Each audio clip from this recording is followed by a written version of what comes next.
Hey everyone, ready for a deep dive into something that's actually way more interesting than it sounds. I'm game. We're talking about cholesterol. Ah, cholesterol. You know, HDL, LDL, Yes, yes. the heart health duo. Yeah, You've probably heard the terms before, right. but we're going beyond the basics today The to biggest. really get what they are Okay. and why they're so important.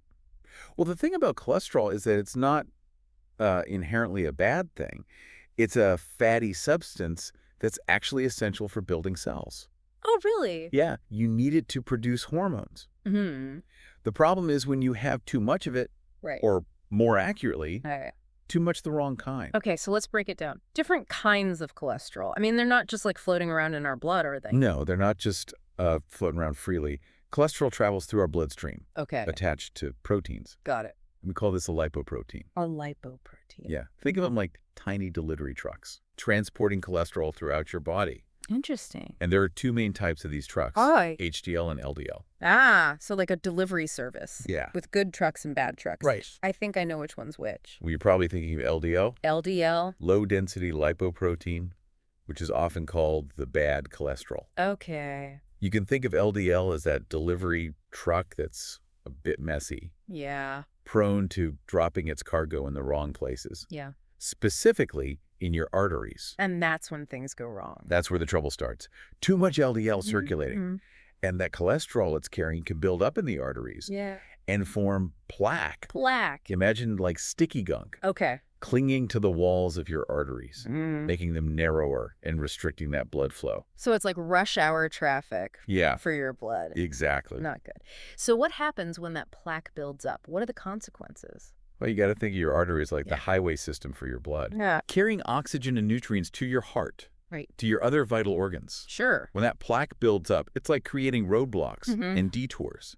It makes it harder for the blood to get where it needs to go. So that's why we always hear about high cholesterol Exactly. and heart disease. That's right. Reduced blood flow. And the heart can cause chest pain, Wow. which is also known as angina. Angina. And if a piece of that plaque breaks off Oh. and completely blocks an artery, Oh. it can trigger a heart attack Yeah. or even a stroke. Okay. I'm getting a really clear picture now of why we need to manage these LDL levels. Absolutely. And ideally, you want to keep your LDL cholesterol levels under 100 milligl. Under 100. Knowing your numbers is really the first step in taking control of your heart health. Got it.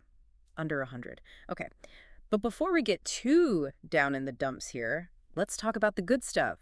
HDL. Yeah. I'm ready for some good news. So HDL, or high-density lipoprotein, Okay. is often called the good cholesterol. I like that. Instead of dropping off cholesterol, Okay. it acts more like a cleanup crew, Oh, okay. picking up excess cholesterol from the bloodstream Interesting. and transporting it back to the liver for processing. So it's like a recycling program for cholesterol. Right. It picks up what the LDL truck carelessly dropped off.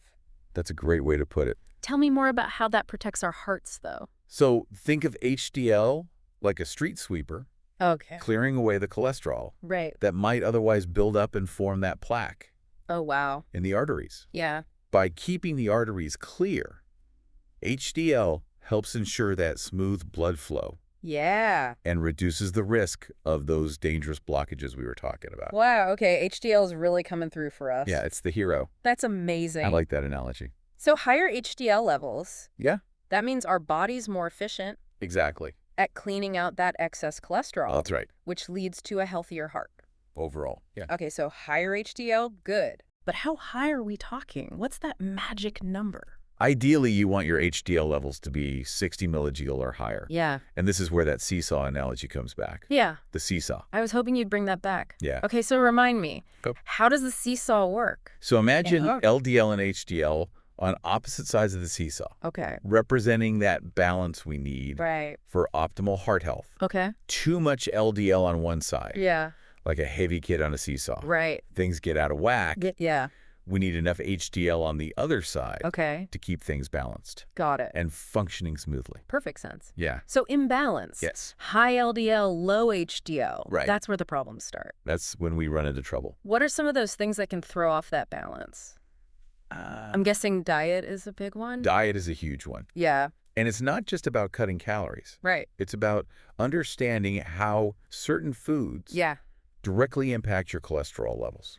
A diet high in saturated and trans fats Yeah. is a major contributor to high LDL cholesterol. So all those things I love. Yeah, Greasy fast foods, exactly. processed snacks, baked goods, all that. Those are definitely not helping. Okay. Here's a specific example for you. Okay. Did you know that just one donut can contain up to 3 grams of trans fat? Wow. And the American Heart Association recommends limiting trans fat to less than 2 grams per day for optimal heart health.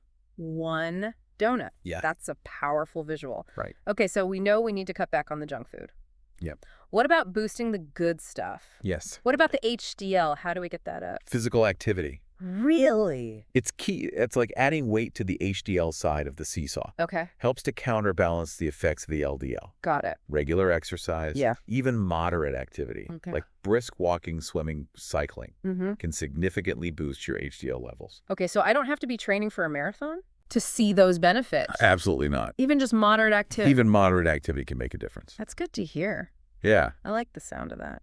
It's about finding activities you enjoy Right. and that you can stick with. Yeah. Even something as simple as taking the stairs Okay. instead of the elevator. Right. Or walking during your lunch break Mm-hmm. can add up over time. So finding ways to move more throughout the day. Exactly. Okay. And I have a feeling I know what you're going to say about smoking.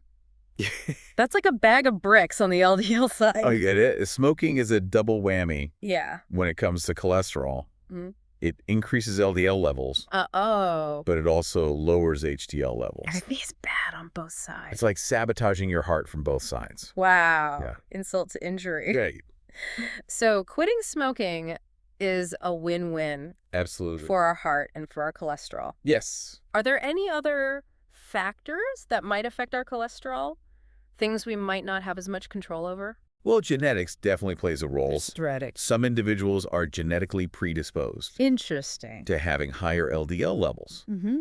even if they live a healthy lifestyle. So even if you're doing everything right. Right. It's like starting the game with the seesaw already tilted Yeah. a bit in the wrong direction. That doesn't seem very fair. It's true, Yeah. but that doesn't mean you're powerless. Okay. If you have a family history of high cholesterol, Yeah. it's even more important to be proactive Right. about managing your heart health. Okay. It's like knowing you're starting with a slight disadvantage, Mm-hmm. so you train even harder to level the playing field. I like that analogy. Yeah. Okay, so we've talked about the bad guys, the good guys, Right. and the factors that can tip the scales. Mm-hmm. Let's talk about solutions. Yeah. What are some concrete steps people can take Sure. to improve their cholesterol levels Okay. and keep their hearts healthy? Well, this is where it gets really exciting because you have the power to make positive changes. Hmm. The first line of defense is always a heart-healthy diet. Okay, tell me more about that. Right. What does that look like? It's not about deprivation. Okay. It's about making smart choices Yeah. and incorporating delicious, nutrient-rich foods Mm-hmm. into your daily routine. Give me some specifics. Okay. What am I eating? Load up on your fruits and vegetables, Okay. whole grains, and lean proteins. Okay, those are like the basics I've heard before, but what does Gee. that actually look like on my plate? Think of vibrant salads Okay. with leafy greens, colorful veggies, Mm-hmm. a sprinkle of nuts and seeds. Okay. Choose whole grain bread Okay. over white bread, Got it. and opt for fish, Mm-hmm. beans, or lentils as your protein source. Okay. A couple times a week. So some good swaps there. Yeah. What about fats? Fats. I know we need them, but how do we choose the right ones? Choose healthy fats like those found in avocados, Avocado. olive oil, Okay. nuts, Okay. and fatty fish like salmon. Got it. Those fats actually help raise your HDL levels. Really? And they have anti-inflammatory properties that are beneficial for your heart. So it's not about eliminating fat. Mhm. It's about Choosing the right sources. choosing the right sources. Exactly. I like that. What about portion control? Portion control. Does that play a role? Yeah. Does that matter? Absolutely. Mm. Even healthy foods can contribute to weight gains. Oh, right. If you eat too much of them, Okay. pay attention to portion sizes Oh, okay. and listen to your body's hunger cues.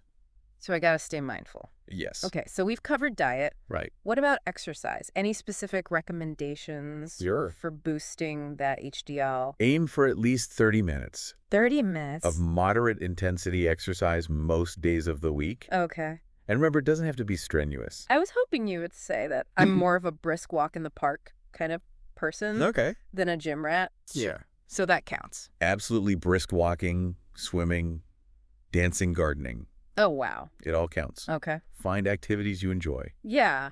that you can stick with. Music to my ears. Yeah. And we can't forget about smoking.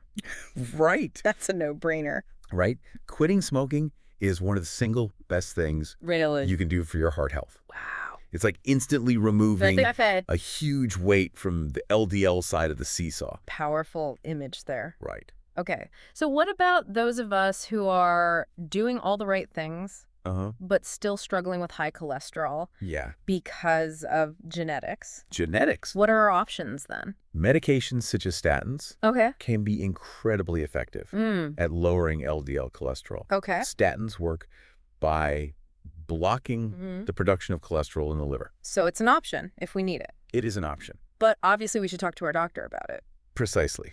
It's essential to have open and honest conversations Right. with your healthcare provider Right. about your cholesterol levels Mm-hmm. and any concerns you may have. Yeah. They can help you determine the best course of action Okay. based on your individual needs and risk factors. It sounds like we've covered a lot of ground today, from understanding HDL and LDL to like all the things that can impact them. Right. I feel like I have a much better grasp on this whole cholesterol thing now. And you're not alone. A lot of people feel overwhelmed Yeah. by all the information out Yeah, there. for sure. But the important thing to remember is that you don't have to become like a cholesterol expert overnight. Right. You know, Small changes. small, consistent changes can make a big difference. That makes me feel better. Yeah. I think what really helped me was that seesaw analogy. Yeah, the seesaw. It just makes it so clear how everything we do, It really does. from what we know to how much we move, Exactly. can tip the scales one way or the other. Yeah, towards a healthy heart or in the opposite direction. Exactly. And that's why knowledge is so powerful. It is. Once you understand how HDL and LDL work Right. and what affects them. You can make informed decisions Exactly. and take control. Yeah, you're not just stuck. You're not a passive bystander. You have some power. You have the power to influence your cholesterol levels Wow. and, in turn, your heart health. Okay. Embrace that power. I like that. Make those positive changes, even small ones, Yeah, and your heart will thank you for it. that's beautifully said. Thank you. I hope everyone listening found this deep dive as empowering as I did. Me too. Now that you know the difference between HDL and LDL Right. and how they can impact your heart health, Yeah. what's one small change you can make this week to tip that seesaw in favor of a healthier heart? Maybe it's swapping out that bag of chips for some almonds. That's a good one. Or, taking a walk at lunch. Yeah. Or even just being more mindful of Mhm. the fats you're eating. Absolutely. Every little step counts. Every little step. Thanks for joining us on this deep dive.